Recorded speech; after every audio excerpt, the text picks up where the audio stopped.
NEET physics most expected MCQ সিরিজে atoms অধ্যায়ের এমন কিছু এমসিকিউ নিয়ে এখন আলোচনা করব যেগুলো বিগত বছরে একাধিকবার নিট পরীক্ষায় এসছে। আর এবারেও তার ব্যতিক্রম হওয়ার কথা নয়। অবশ্যই এখান থেকে একটি বা দুটি কোশ্চেন পরীক্ষাতে আসবে।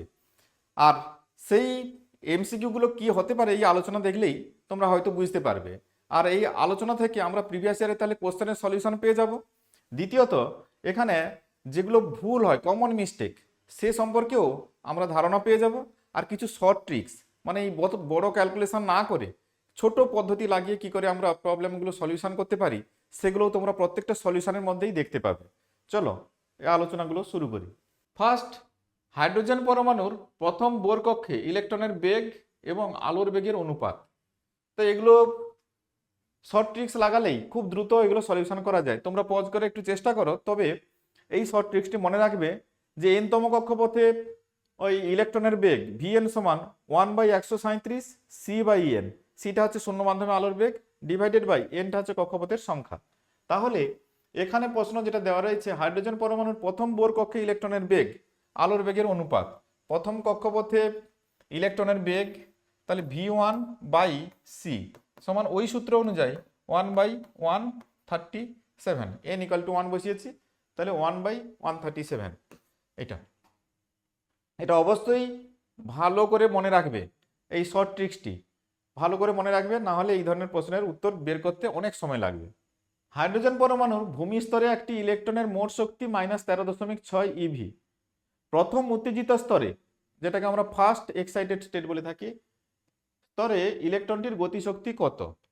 তাহলে ভূমি স্তরের শক্তি -13.6 ইলেকট্রন ভোল্ট। আর প্রথম উত্তেজিত স্তর মানে n = 2। দ্বিতীয় স্তরে ইলেকট্রনের শক্তি কত, এটা আমাদের বের করতে হবে। তো আমরা এই সূত্রটা জানি, এটা কমন সূত্র, কেমিস্ট্রিতেও পড়েছি, ফিজিক্সেও এখানে আছে, আমরা জানি। তাহলে প্রথম উত্তেজিত স্তর মানে 2 নম্বর স্তর। তাহলে 2 নম্বর স্তরের শক্তি হয় E2 = এটা কত হবে -13.6 তাহলে 4।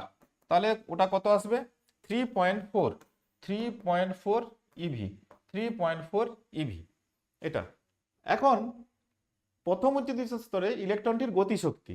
আবার দেখো, n তম কক্ষে ইলেকট্রনের শক্তি নেগেটিভ হয়। আর n তম কক্ষে ইলেকট্রনের মোট শক্তি আর n তম কক্ষে ইলেকট্রনের গতিশক্তি, এটা মানের দিক থেকে কিন্তু দুটো সমান। মানের দিক থেকে সমান, এটা বারবার বলছি, মানটা সমান, কিন্তু একটা মাইনাস সাইন আছে। আমি যদি ম্যাগনিচিউডটা নিয়ে নিই, n তম কক্ষে যে শক্তি ইলেকট্রনের, তার যদি ম্যাগনিচিউডটা নিয়ে নিই, মাইনাস সাইনটাকে অ্যাভয়েড করি, সেটাই গতিশক্তির সঙ্গে ম্যাচ করে যাবে। এটা খুব গুরুত্বপূর্ণ রিলেশন, ভালো করে মেমোরিতে সেভ করে নেবে, তাহলে কিন্তু সহজে উত্তর দিতে পারবে। তাহলে এখানে উত্তর কত হবে? এখানে যেটা মোট শক্তি, দ্বিতীয় কক্ষে যেটা মোট শক্তি, সেটাই গতিশক্তির সঙ্গে সমান হবে। তাহলে গতিশক্তি কত হবে? পজিটিভ, কিন্তু 3.4 eV। বামার শ্রেণীর শেষ রেখা এবং লিমেন শ্রেণীর শেষ রেখার তরঙ্গ দৈর্ঘ্যের অনুপাত। বামার শ্রেণী আর লিমেন সিরিজ, তাহলে প্রথমে থাকে লিমেন, তারপরে বামার। তাহলে বামার মানে এখানে এনআই এর ভ্যালু হচ্ছে 2, আর এনএফ এখানে কি দিয়েছে? বামার শ্রেণীর শেষ রেখা বলতে এনএফ =∞। তাহলে বামার শ্রেণী, বামারের ক্ষেত্রে এটা এনআই = 2 আর এনএফ =∞। আর লিমেন সিরিজ বা লাইম্যান শ্রেণী যেটাকে বলি, লাইম্যান শ্রেণী এনআই = 1 আর এনএফ =∞। এইটা ধরে বসাতে হবে। বসিয়ে দিলে তাহলে 1/λ = r × 1/4 হবে একটা, আর একটা হবে 1/λ' = r × 1/1। তাহলে ওটা একটা 4 রেশিওতে থাকবে। তাহলে একটা রেশিও করলে ওটা 4 হয়ে যাবে, আমরা মুখে মুখে বলতে পারি। তার মানে বির উত্তরটা এখানে সঠিক দেখতে পাচ্ছি। বোর মডেলে ইলেকট্রন ও প্রোটনের কুলম্ব আকর্ষণ বল অভিকেন্দ্র বল সরবরাহ করে, এটা আমরা সকলে জানি। বোরের প্রথম যে শর্ত ছিল সেখানে এরকম কথাই বলা আছে। ভূমি স্তরের ব্যাসার্ধ a0, ভর m এবং আধান e হলে ইলেকট্রনের গতিবেগ কত? তাহলে আমরা জানি mv²/r, এখানে r এর মান হচ্ছে a0 ধরতে বলা আছে। তাহলে এটা হচ্ছে অভিকেন্দ্র বল। এখানে নিউক্লিয়াস এবং ইলেকট্রনের মধ্যে স্থির তড়িৎ আকর্ষণ বল থেকে অভিকেন্দ্র বল সৃষ্টি হয়, তাই এটা হচ্ছে স্থির তড়িৎ বল। তাহলে এর আধান +e, এর আধান -e, তার জন্য এখানে E into E by 4πε0 into A square. তাহলে এখানে অভিকেন্দ্র বল সমান স্থির তড়িৎ আকর্ষণ বল। তাহলে এইখান থেকেই আমাদের বের করতে হবে কিটা, গতিবেগ। গতিবেগ তাহলে দেখো a0 একটা কেটে যাবে, এমটা নিচে যাবে, আর এটা পুরোটার রুট হবে। তাহলে রুট হলে ই একটা বেরিয়ে আসবে, তাহলে ই বাই 4πε0 এইটা 4πε0 এম ইন্টু a0 রুটের মধ্যে। হাইড্রোজেন পরমাণু ইলেকট্রনের n=4 স্তর থেকে n=2 স্তরে স্থানান্তরিত হলে নির্গত বিকিরণের তরঙ্গ দৈর্ঘ্য কত হবে? এটা তো আরো সহজ। এটাতে আমার ক্যালকুলেশন করার মতো বিশেষ কিছু নেই। এখানে তোমাদের দেওয়া আছে, দেখতে পাচ্ছ এন এখানে 4 নম্বর স্তর আর এখানে 2 নম্বর স্তরে স্থানান্তরিত হয়েছে। তাহলে 4 আর 2 ওখানে বসিয়ে দিলে সহজেই উত্তর চলে আসবে। ল্যামডার মান একবার 2 বসাবে, একবার 4 বসাবে। ইকুয়াল টু আর ইন্টু 1/2² মাইনাস 1/4²। তাহলে এটা আর, এটা হচ্ছে 1/4, এটা 1/16 এটা। তাহলে 16 লসাগু, তাহলে 4 মাইনাস 1 মানে 3, 3/16 মানে ওটা উল্টে গেলে 16/3, মানে বির অপশানটি সঠিক হবে। বোর নীতি অনুযায়ী মুখ্য কোয়ান্টাম সংখ্যা n এবং কক্ষপথের ব্যাসার্ধ r এর মধ্যে সম্পর্ক। এটা তো একদম কমন প্রশ্ন, এটা এইচএস লেভেলেরই কোশ্চেন এবং সবার জানা। তবুও অনেক সময় ভুল হয়ে যায় কোনটা R N proportional to N square ছিল না এন ছিল, এরকম মাঝে মাঝে কনফিউশন হয় আর কি। ওখানে ভি রাশিমালাতে দেখলাম 1/n এর একটা ব্যাপার আছে। এই যে এনটা কোথায় আছে, স্কোয়ারে আছে না সিঙ্গেল টার্মে আছে, নিচে আছে না উপরে আছে, এই রকম কিছু ভুল প্রায় হয়ে থাকে। এই জন্য সচেতন থাকবে, R N proportional to N square এইটা হচ্ছে কমন মিস্টেকের মধ্যে আসে অনেক সময়, সবার জানা কিন্তু এটাই ভুল হয়। তাহলে R proportional to N square second অপশনটা। নেক্সট, হাইড্রোজেন পরমাণুর একটি ইলেকট্রনের কৌণিক ভরবেগ কার সমানুপাতিক? হাইড্রোজেন পরমাণুর একটি ইলেকট্রনের কৌণিক ভরবেগ কার সমানুপাতিক? দেখো এখানে ইলেকট্রনের কৌণিক ভরবেগ, বোরের যে কোয়ান্টাম শর্ত ছিল না, ওটা থেকে আমরা জানি কৌণিক ভরবেগ L = mvr সমান nh/2π। ওটা তো সকলেই জানি। আমি এখানে দেখো mvr সমান n × h/2π। তাহলে এখান থেকে আমরা দেখতে পাচ্ছি L সমানুপাতিক n। তাহলে এখানে তো আর n দিয়ে সমীকরণ দেওয়া নেই, এখানে r দিয়ে দেওয়া আছে। আবার আগের প্রবলেমেই দেখে এলাম r সমানুপাতিক n স্কয়ার, r সমানুপাতিক n স্কয়ার একটু আগে দেখে এসেছি। তাহলে এটা ঘুরিয়ে লিখতে পারি n সমানুপাতিক √r। তাহলে n সমানুপাতিক যদি √r হয় তাহলে এখানে বসিয়ে দাও L সমানুপাতিক √r। এটা কিন্তু অবশ্যই মনে রাখবে, নাহলে পরীক্ষার হলে এই জায়গাটায় কনফিউশন হয়। এটা সবার জানা, এটাও সবাই জানে, এটাও সবাই জানে, কিন্তু এইখানে এল এর সঙ্গে আর এর সম্পর্ক দিলে না এটাই মানে মাথাটা তখন ঘুরতে থাকে। সেটা যেন না হয়, L সমানুপাতিক √r, এটা মনে রাখবে। আমি ক্যালকুলেশনটা কিভাবে এসে দেখিয়ে দিয়েছি। গাইগার মার্সডেন বিক্ষেপণ পরীক্ষায় আলফা কণার গতিপথ কার উপর নির্ভর করে? গাইগার মার্সডেন এক্সপেরিমেন্ট যেটা ছিল, এখানে নিউক্লিয়াস ছিল, এখান থেকে আলফা কণাকে চালনা করা হয়েছিল, যেগুলো ছিল এইভাবে চলে গেছিল। আর যে আলফা কণা সোজা যাবে, সোজা গেলে সে একমাত্র ফিরে এসেছিল এইভাবে। তাহলে যে যত দূর দিয়ে যাবে তত আরো দূর দিয়ে সে চলে যাবে।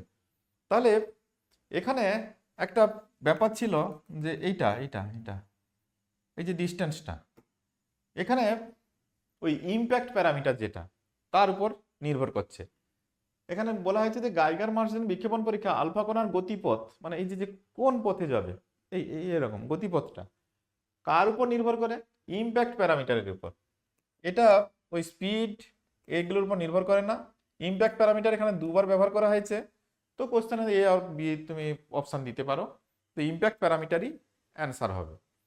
এখানে হয়তো কোনো কারণে মিস্টেক ছিল, নিট 2021 কোশ্চেনটা এটা।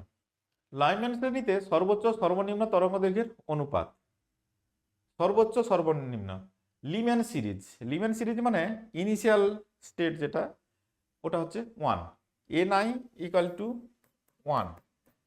আর সর্বোচ্চ সর্বনিম্ন তো তরঙ্গ দৈর্ঘ্য, তো সর্বোচ্চ তরঙ্গ দৈর্ঘ্য যখন nf = 2 বসাবে, আর সর্বনিম্ন তরঙ্গ দৈর্ঘ্য যখন ni অলওয়েজ 1, এটা সমান ইনফিনিটি বসাবে।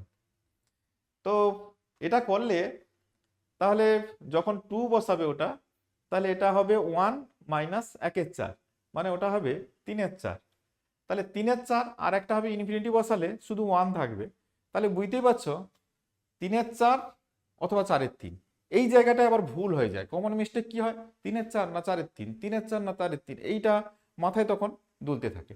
তো তোমাকে এখানে বলেছে তো সর্বোচ্চ সর্বনিম্ন তরঙ্গ দৈর্ঘ্যের অনুপাত, তো এই সর্বোচ্চটা সামনে রেখে দেবে। তাহলে 4টা সামনে 3টা পরে, ব্যাস দুইটা অ্যান্সার বি। এটাই তো হয়ে গেল।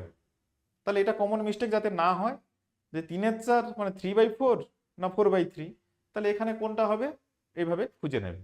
হাইড্রোজেন পরমাণুর n তম কক্ষপথের শক্তি En হলে এককভাবে আয়নিত হিলিয়ামের, এখানে একটু মিস্টেক আছে, 1 সিঙ্গেল আয়নাইজড হিলিয়াম He, তাহলে হিলিয়াম, তাহলে ওটা হচ্ছে আয়নাইজড হিলিয়াম, তাহলে এটা হচ্ছে n তম কক্ষে, n তম কক্ষে আচ্ছা সিঙ্গেলি আয়নাইজড হিলিয়াম, তাহলে n তম কক্ষে ইলেকট্রনের শক্তি, n তম কক্ষে ইলেকট্রনের শক্তি, তো ইলেকট্রনের শক্তি 13.6 Z²/n², এটাই হয় n তম কক্ষের শক্তি। সাধারণ সূত্র যেটা হাইড্রোজেন লাইক অ্যাটমের ক্ষেত্রে, সাধারণ সূত্র যেটা n তম কক্ষের শক্তির রাশিমালা 13.6 Z²/n²।